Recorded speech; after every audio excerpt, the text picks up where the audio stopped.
We are at Bluegrass Distillery's new location, new to me, new to us. We were here a year and a half or so ago when they were still in Lexington off an alley. So, nice facility. Let me turn the camera around here so you can get a little view for it. Got a little tour going, we're going to booked. So this is Bluegrass Distillers. They do this, they do Midway, and they do Elkwood Reserve. So, got a little tour plan. We're going to go in here and do that, do some tasting, and see what we get into.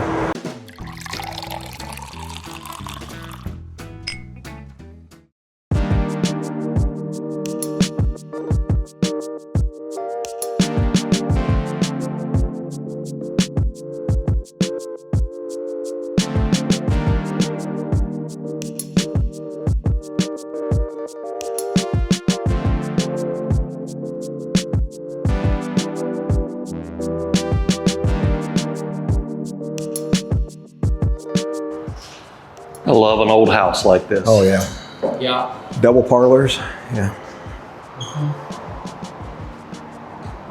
Yeah, so we use these two rooms as tour rooms. That is a tasting room. You just do book a guided tasting or a chocolate pairing. Okay. We have a back bar that we'll use for cocktail classes. Very cool. All right. Yep. You said this was 1835? Correct. Okay. Yep, we are on the historic register. All right, a couple things to point out here. If you come just a little bit further, there is an old quarters on the property back over there.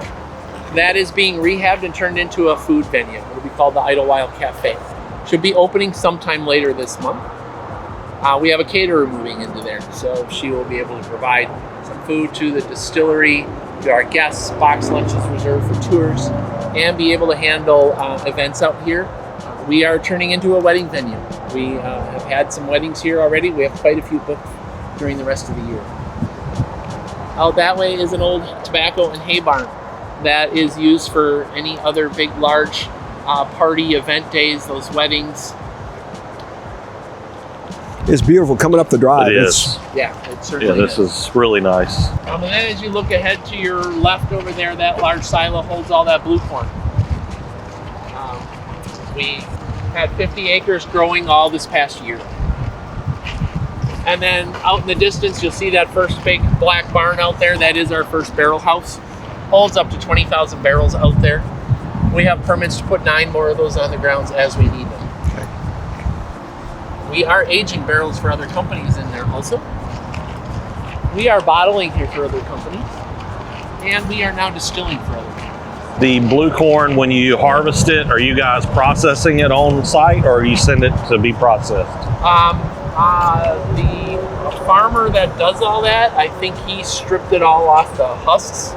Because as far as I understand, it's just all Just the kernel. It's all dehusked. There's Yeah. kernels in there. Okay. Then you guys are grinding it, milling it. Yes. So all the other grains are in the silos back there. There's a hammer mill down on the bottom floor. Oh, careful. As we knead it, they'll all go right through the hammer mill, ground up, and be brought up into the cooker. I'll show you that inside. Ah, there's that smell. Again, that cooker is in the corner right there.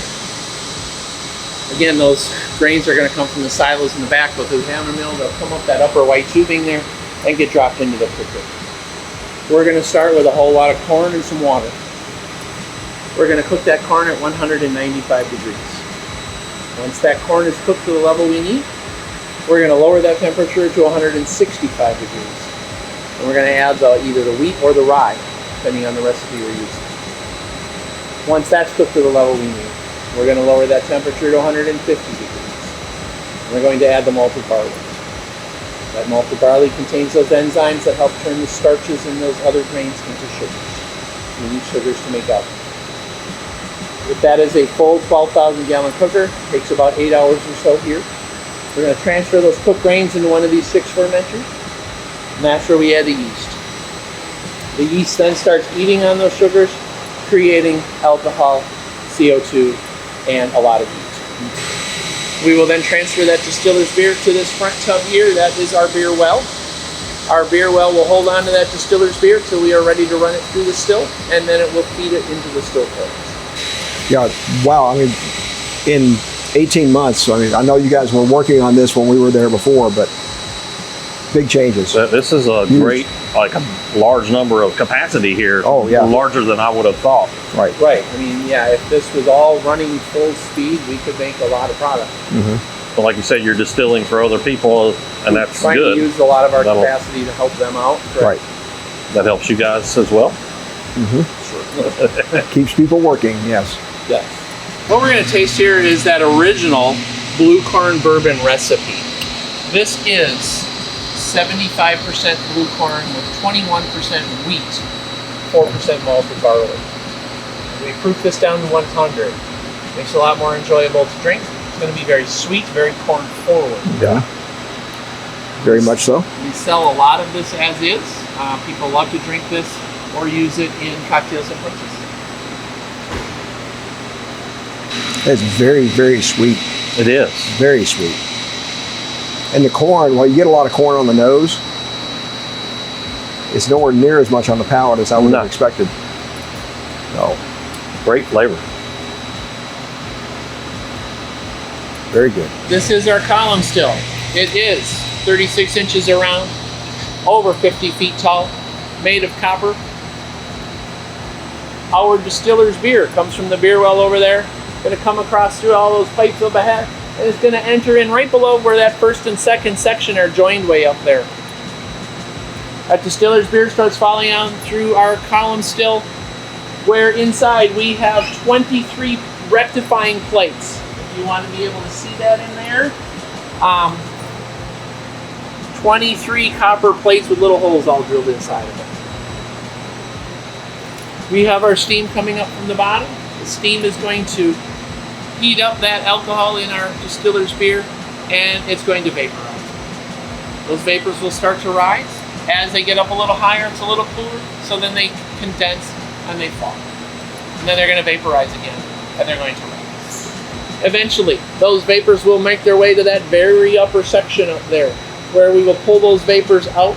It'll go through a condensing coil way up on the upper deck that's up there. Then it will run through our spirit safe over there, where that would be a bubbling fountain of 155 proof clear white alcohol. From there, it's actually going to go to the back, where it is held in a tank until we are ready to put it into a barrel. All those grains fall to the bottom, where that goes to the back and is held in a different tank till a local farmer picks that up with his livestock. Is this the original? Yes, that is the original 250-gallon pot still from downtown. Cool. This is our bottling area. We mentioned from downtown, we were so small we did not have a bottling line. Now we have a nice large one that can do certainly a lot more than we ever could by hand. Bottles will be loaded at the far end, go through a washing station and a filling station. Corks are put on where you see that red tub over there. Come through those series of rollers where those labels are put on. Comes to this last station where that shrink top is put on over the cork. Comes out the end where somebody would box and palletize that. We're going to do a single barrel. We're still going to use our old 4-quart filler there. Just bring that barrel right up to it. Takes a lot of manpower, a lot of energy to get the whole line set up. So we'll just use this small portion. And you've got to clear lines and all that type of thing. Yeah, you can come on in. Yeah, I was going to have you look anyway, so some of those other brands we do are lined up there for you to see. Okay.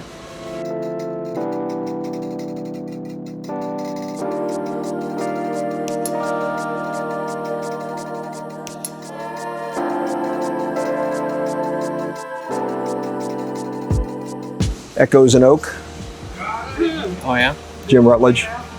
Yeah, Oh, yeah. that's his latest thing. Yeah. I think he did some work with you guys, I think, for a while. He was actually just here picking out barrels a couple weeks ago. Really? Yeah. Just going to go right around this wall for the barreling area. Thank you, Okay. Minerva. Thank you. This is our barreling room. outside is that giant tank holding all that new made alcohol. Those totes hold our reverse osmosis filtered water. Okay. We're going to blend that in that tank there to that 125 proof, because we go in our barrels right at 125. Okay.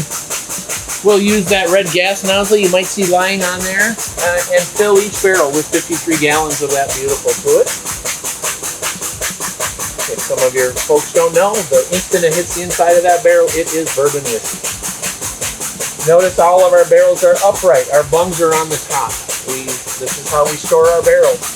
Palletized upright is more efficient for one man with a forklift to be able to move and store everything. Seem to be seeing more of this, especially the newer distilleries or people moving into new locations. Well, and with a true rick house costing you $8 to $12 million to build, it's very And a smart business. Right. And the possibilities of collapse and Right.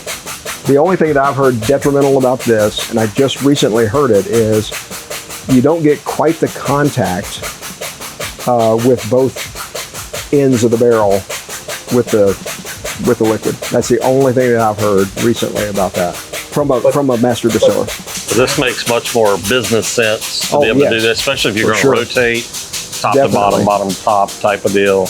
Or you just like, okay, we need to get this barrel because we want to try it. Right. You know. Like you can back the whole stack out at one time if you wanted to. Easier for the forklift to get to that than rolling out 20 barrels. Because they're not light. No. No. And then it you takes got multiple men to do that, whereas one man can do that. And then you got to, when you put them back, you got to reclock them and. Right. Yeah. So, I think the benefits definitely would outweigh any potential issues. Right. And otherwise, you got to buy a ton of those metal things if you want to do that kind of a stacking. Right. Yep. And that gets expensive in its own right. Things to fill you in on. If someday you are ever interested in purchasing a barrel or a half barrel from us, we do sell that to our customers. Okay. That information's on our website, tells you who to contact in case you are ever interested. Okay. The other cool thing we have is if you look on that back wall and see those small barrels, those are 5-gallon occasion barrels. If you're going to celebrate an anniversary, a wedding, a graduation, a birthday, or any other event of your choosing, you would pick a small barrel that's either charred or toasted. We'll fill it with one of our aged bourbons. It'll age in there 3 to 6 months. Then we would bottle that for you in various bottle sizes of your choosing, from 50 milliliters up to 750. You get some customization of that label for your event. And then you would pick that up just before your event, and you get to keep the little barrel. Okay. For weddings and anniversaries, many people are using that barrel as a gift bridge. Nice. You have a choice here. You can either try a rye whiskey finished in that sautered barrel, straight out of that middle barrel, uncut, unfiltered, 150 proof, 8 years old. Or you can try that rye whiskey finished in a French oak barrel. You said this was your favorite? French oak tends to be my favorite lot, yes. This is 112 proof, also 8 years old, straight out of that end barrel there. I'll do this one. Okay? I will trust the professional. And I'll be different. All right. As you should be. We all got to be different. If you're friends, you can always swap it.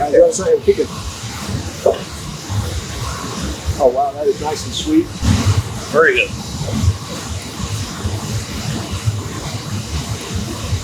That rye just keeps coming at the end. As is that one. But definitely get that French oak Yeah. influence. Not over the top. You want to go in where it's quieter? Sure. If you guys were to like this enough, you could actually fill your own barrel right out of those barrels there. It does not cost any more than just the cost of the bottle. Okay. We just like to offer that fun video photo opportunity. Okay. to folks. All right. Cool. And it's the proof. So these are uncut, unfiltered. If you bought it off the shelf, is that the same, or Same is it? price. But is it the same uncut, unfiltered, or? If we have some single barrels already bottled Okay. up, so you wouldn't have to. I only have small batch versions of that also at 110 proof. Okay. Yeah, I definitely like the French oak. That's good, but I like that better. Which one did you like? The French. The French is better. I'm getting a little bit of tannin I drank the rest of with yours. that one. That's okay. And I've just bought a couple of Sauternes Yep. that for the channel, this would give us, I think, 4 to put against each other and do verses for video. So, Jesus, man, what are you drinking all my whiskey for? I didn't know we were friends. swapping back. I thought we were friends. Jeez, I'm gonna need another traveling partner. Just saying. So yeah, it does end our tour. Okay. We want to thank you for being here with us. If you have the time, Lacey, our bartender's here. You can get some small or large pours of anything else you haven't tried. Okay. She makes some great cocktails. Part of our gift shop is right here. The rest of it is in the far right corner. Okay. And I'm here for any questions you might have. Or if you decided you did want to fill a bottle, Okay. feel free to let me know. And who's going to fill? That'll be me. Here, you want to take the camera? So what we're going to do is have you step up under here. You can see the tapper right here, and I'll get out of your way in a second. Okay, gotcha. So you're going to step up, you're going to pull the handle down. It's going to fill pretty quickly. When you get up to here, slow her down. You can fill right to this spot right there. Okay. All right. Oh, wait a minute. You wanted the Sauterne. Yeah. Stop. Give me that. I had That's it the in French wrong one. bottle. You go ahead and chug We'll that. have to drink that. Yeah. Psych. We want to be I on thought this it was one. this one, Darn yeah. it. That was a practice run. Right. Yeah, I wanted to test you. They set this thing so far back so you can't get your head underneath there That's right. and tip your head up. If you want, you can crawl underneath.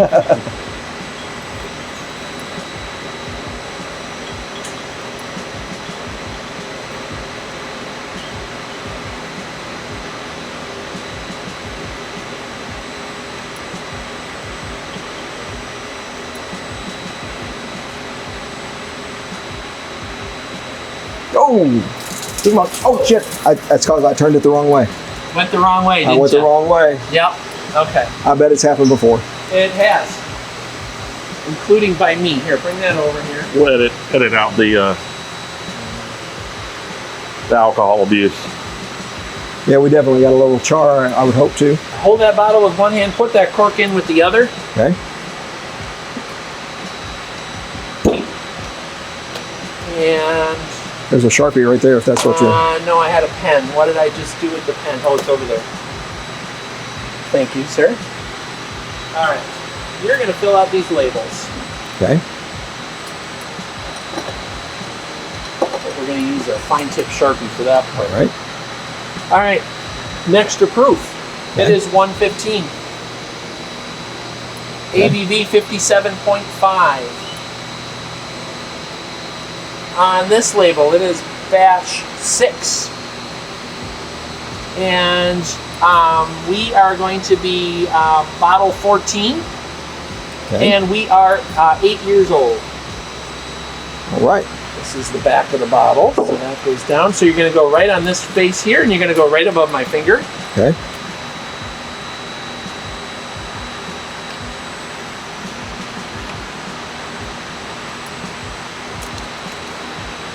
All right, this will be the back label. So again, right on this space here, right above my finger.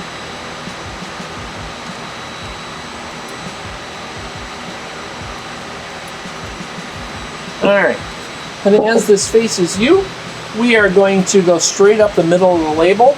The Okay. empty part goes on top of the label like this. Okay.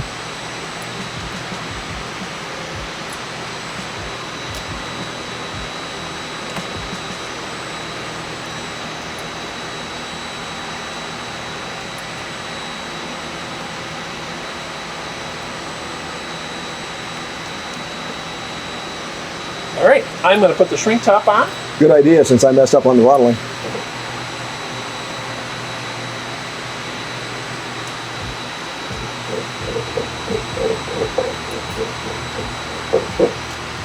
Hose under your barrel with that. Let them get a good picture.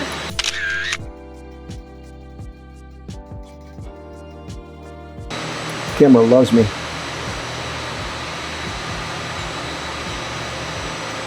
Professional. Great job. Yeah. So I actually have a video of myself at the original Bluegrass in 2018. doing that exact same thing. Okay. I turn the level the wrong way, spill all over, and I'm swearing because I have wasted All that whiskey, yeah. Which cut was that? Like which was that? The Devil's Cut, Angel Share? What do you call that? That was Bill's cut.